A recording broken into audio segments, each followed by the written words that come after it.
నా పేరు రమాదేవి. అయితే పెళ్ళి అయిన తర్వాత సుష్మా అని పెట్టిండ్రు. చనిపోయిన వ్యక్తి మా తమ్ముడు సార్. నాకు ఇద్దరు తమ్ముళ్ళు, కౌల పిల్లలు. అయితే రీసెంట్గా మా చిన్న తమ్ముడి పేరు తేజేశ్వరు. అతడు surveyor sir, license surveyor. November నెలలో మేము అరేంజ్డ్గానే ఒక సంబంధం చూసినాం. వాళ్ళు వచ్చి అడిగినారు, సరేలే చేద్దామని మంచిగా ఉంటే చేద్దాంలే అని అనుకొని చేసినాము.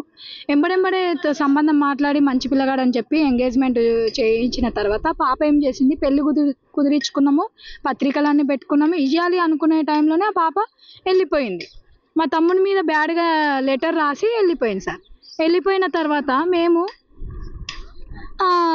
పాప వెళ్ళిపోయింది కదా అని మేము మనసు మార్చుకొని మా తమ్ముడు ఇంకొక సంబంధం చూసుకుందామని మనసు మార్చుకుని ఉందామనేసరికి మళ్ళీ ఏం చేసినారు ఆ పాప వాళ్ళు, లేదు నాకు మా అమ్మ డబ్బులకు టార్చర్ పెట్టడం వల్ల తట్టుకోలేక నేను డబ్బులు కట్నం ఏది పెళ్లి ఖర్చు అది ఇది అని ఒకటే నీ వల్ల ఇది అవుతుంది అది అవుతుంది అని చెప్పిస్తుంది, అది ఇది అని టార్చర్ పెడుతుంది అని చెప్తే నేను వెళ్ళిపోయినా, డబ్బుల కోసం ఇబ్బంది అయ్యి వెళ్ళిపోయినా అది ఇది అని చెప్తే సరేలే అని మా తమ్ముడు, అరే ఒక ఆడపిల్ల కదా అంతగానో బాధపడుతుంది, అంత ప్రాధాయపడుతుంది, నాకు నువ్వంటే ఇష్టము, నువ్వు లేకుండా నేను నా జీవితం పాడవుతుంది అది ఇది అని చెప్తే సరేలే అని మా తమ్ముడు అన్నాడు. అయినా మా ఇంట్లో వాళ్ళు వద్దు, ఆ పిల్ల వారం రోజులు ఎక్కడ పోయిందో తెలియదు మనకు, అట్లాంటి పిల్లని మనం చేసుకుందామో వద్దు తేజ అది ఇది అని మేము అందరం చెప్పినాం. చెప్తే ఆ పిల్ల ఏం చేసింది, బాగా ఇష్టమో మంచిగా మాయమాటలు చెప్పి మా తమ్ముడిని బాగా వలలో వేసుకున్నది. తండ్రి లేని దాని, రీసెంట్గానే మా అన్న కూడా చనిపోయినాడు, నాకు నువ్వు అది ఇది అని బాధపడి ఏడుస్తే మా తమ్ముడు, అరే ఆడపిల్ల కదా, ఆడపిల్ల జీవితం కదా పాడైపోయింది, డబ్బుల కోసం ఇబ్బంది పడిపోయిందని ₹1 కట్నం, ₹1 ఏం తీసుకోకుండా ఎదురు ఆ పాపకు బంగారు చైను, బంగారు పుస్తలు, బంగారు చైను డైలీ యూజ్ చేసుకోనికి చైను ఒక 3 లక్షల వరకు 4 లక్షల వరకు పెట్టి చేపించి పాపకు పెళ్లి ఖర్చు అన్ని చేసి బీచ్ పల్లిలో లేచిపోయి పెళ్లి చేసుకుందాం అనుకున్నాం. వాళ్ళ ఇంట్లో సభ్యులు అయితే అందరు రెడీగా ఉన్నారు, వాళ్ళ అమ్మ అందరు రెడీగా ఉన్నారు. తర్వాత తెలిసిన విషయం ఏంటంటే ఆ పాపకు బ్యాంకు మేనేజర్ అనేతోనో అఫైర్ ఉందన్న సంగతి తెలిసింది. తెలిసిన తర్వాత మా తమ్ముడు తెలుసో తెలియదో మాకు తెలియదు సార్. మేమైతే మా తమ్మునితోనే ఎన్నిసార్లు గొడవ పడిన, వద్దు తేజ, అట్లాంటి వ్యక్తి మనకు వద్దు తేజ అని అంటే, లేదక్క ఆ పిల్ల చాలా మంచిది, డబ్బులకు ఇబ్బంది అయిపోయిందని ఆ పిల్ల మాట్లాడిన మాటలు కాల్ రికార్డ్స్ అన్ని వినిపించినారు. అయినా కూడా ఆ పిల్ల మాయమాటలు చెప్తుంది, తేజ మనకు వద్దంటే కూడా వినలే.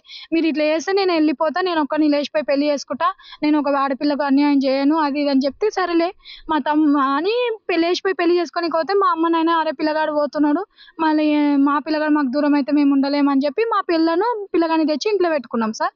ఇంట్లో పెట్టుకుంటే మా తమ్ముడిని ఏం చేసిండ్రో తెలియదు సార్. మంగళవారం రోజు జూన్ 17వ తారీఖు సార్, కొలత అని డ్యూటీకి అని చెప్పి పోతే వానికి ఏం చేసిండ్రో 1 గంటల నుంచి స్విచ్ ఆఫ్ వచ్చింది. ఆ రోజు నుంచి నిన్న శనివారం రోజు వరకు మనిషి కనిపిస్తేనే లేడని పోలీసు వాళ్ళ కంప్లైంట్లు అవి ఇచ్చి మేము అంతా వెతుకుతే నిన్న ఉదయం మాకు శవం అయితే కనిపించిండు సార్. పురుగులు పడిపోయినాయి, మనిషి పాడైపోయిండ్రు, చంపేసినారు సార్. కత్తి తీసుకొని కడుపులో ఓడిచినారు, కంఠం తెంపేసినారు సార్. ఎట్లా చేయాలి ఇట్లాంటి ఆడోళ్ళు? బ్యాంకు మేనేజర్తో అఫైర్ పెట్టుకుందంట సార్. ఆ బ్యాంకు మేనేజర్ మాటనే వినిపిస్తుంది, ఆయనకు ఏమో పిల్లలు లేరంట, వాడిని చేసుకుందాం అని అనుకుంటుందో మరి ఏమేమో మాకు క్లియర్గా అయితే ఇన్ఫర్మేషన్ తెలుస్తలేదు, వాళ్ళు ఎవరో కూడా తెలుస్తలేదు. కానీ నా తమ్ముడు ఎంత గుణవంతుడు, బుద్ధిమంతుడు, ఎంత మంచోడు సార్. ఒక ఆడపిల్ల జీవితం అన్యాయం అవ్వకూడదని ఆ పిల్ల ఇంట్లోకి వెళ్ళిపోయిన పిల్ల అని కూడా తెలిసినా కూడా నా తమ్ముడు బంగారం, ఎంత మంచి పిల్లలు వచ్చి ఇచ్చిపోతామన్నా కూడా సరేలే ఒక ఆడపిల్ల జీవితం అని చేసుకున్న పాపానికి ₹1 ఖర్చు లేకుండా వాళ్ళకు ఎదురు పైసలు పెళ్లి ఖర్చు అన్ని మోసుకొని వీడు చేసుకొని మేము చేతులారా మా తమ్ముడు చేతులారా జీవితాన్ని నాశనం చేసుకున్నట్టుంది సార్. ఇట్లాంటి ఆడవాళ్ళు, మాయమాటలు చెప్పే ఆడవాళ్ళు భూమి మీద ఉన్నంత వరకు ప్రపంచం బాగుపడదు సార్. ఇట్లాంటి ఆడవాళ్ళను కఠినంగా శిక్షించాలి. నా పేరు Boya Srinivas, ASI, central reserve police force 192 battalion Gadchiroli. నేను అక్యూజ్డ్ తేజ వాళ్ళ బావని. ప్రస్తుతం గడ్చిరోలి నక్సలైట్ ఏరియాలో డిప్లాయిడ్ ఉన్నా. మా బామర్దిని అంతగానో మోసం చేసి ఆ పిల్ల మ్యారేజ్ చేసుకున్నది, అంత ప్లానింగ్ చేసి ఆ బ్యాంక్ మేనేజర్ తిరుమలరావు అంత ప్లానింగ్ చేసి వాడిని దారుణంగా చంపిండ్రు. నేను ఎస్హెచ్ఓ గద్వాల్ టౌన్ని పర్సనల్ రిక్వెస్ట్ చేస్తాకి ఈ కేసును పర్సనల్ ఇన్వెస్టిగేషన్ని హై ప్రయారిటీ ఇచ్చి అక్యూజ్డ్ అందరి పైన మొత్తం అన్ని ప్రూఫ్ కలెక్ట్ చేసి తొందరగా కేసు ఫైల్ చేసి శిక్షణ ఇప్పియండి, ఇదే రిక్వెస్ట్. కావాలంటే మేము ఎస్పీ సార్ దగ్గర పోయి కూడా రిక్వెస్ట్ చేస్తాము, ఇదే నా పర్సనల్ రిక్వెస్ట్. Thank you. నేర్పునా నాయనా, అటువంటి అటువంటి తల్లిలు ఉండొద్దు నైనా. అటువంటి తల్లులు దేశం మీద ఉంటే దేశం ముందు పడదు దేవుడా.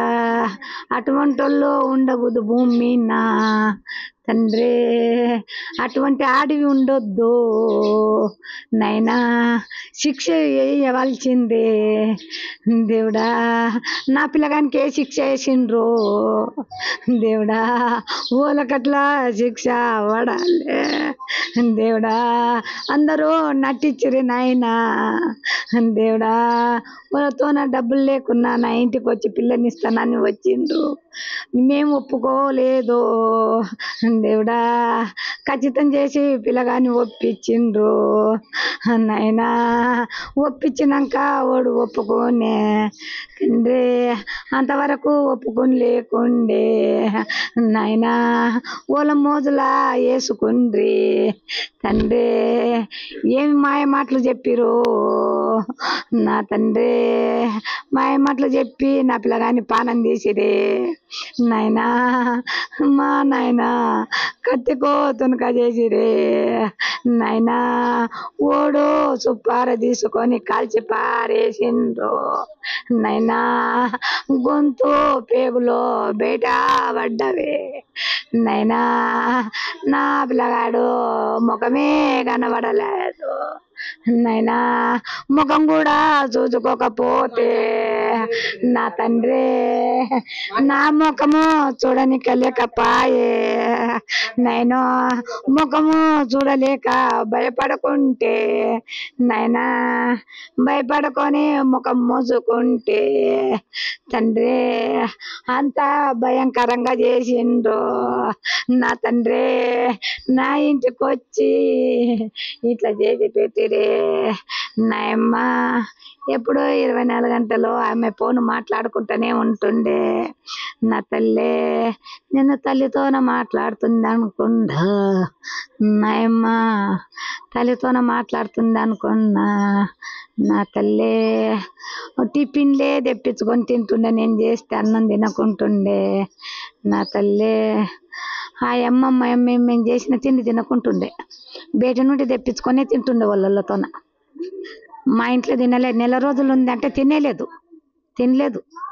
వాళ్ళు వచ్చి చేస్తే మళ్ళీ తింటుండే, కానీ మేము చేస్తే తినకుంటుండే ఆయమ్మ.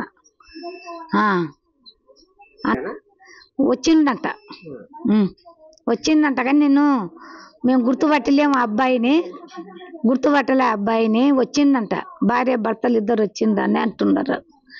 అన్నంగా విన్నా నేను, కానీ ఇంకా గుర్తుపట్టలే. ఆ మంది ఓల మంది ఎక్కువ ఉండరు. మా ఆడపిల్ల నన్ను దొరకపోయింది. 2 అత్యంతలు వేసొత్తురా, నీ కొడుకుకి నువ్వు వేయవా అని తండ్రిని ఆటో తీసుకొని నన్ను తోలుకొని పోయిండు. ఇద్దరు, ఈ అమ్మని తొలకపోయింది. 2 అత్యంతలు వేసొత్తురా అమ్మ నువ్వు అని ఆటో తీసుకొని ఇంటికి వచ్చి తొలకపోయిన. నా కుటుంబంలే, నా పాలొల్లులే, నా అన్నదమ్ముళ్ళులే, ఎవరులే. వాళ్ళ కుటుంబం కాడికే వచ్చిండ్రు. వాళ్ళ కుటుంబం కాడికే వచ్చి వాళ్ళ కుటుంబమే పెళ్లి చేసి వాళ్ళ కుటుంబానికి రూములు చూపించి ఏసు రూములు ఇప్పించుకున్నారు. ఇంతోన ఏసు రూములలో కూర్చున్నారు.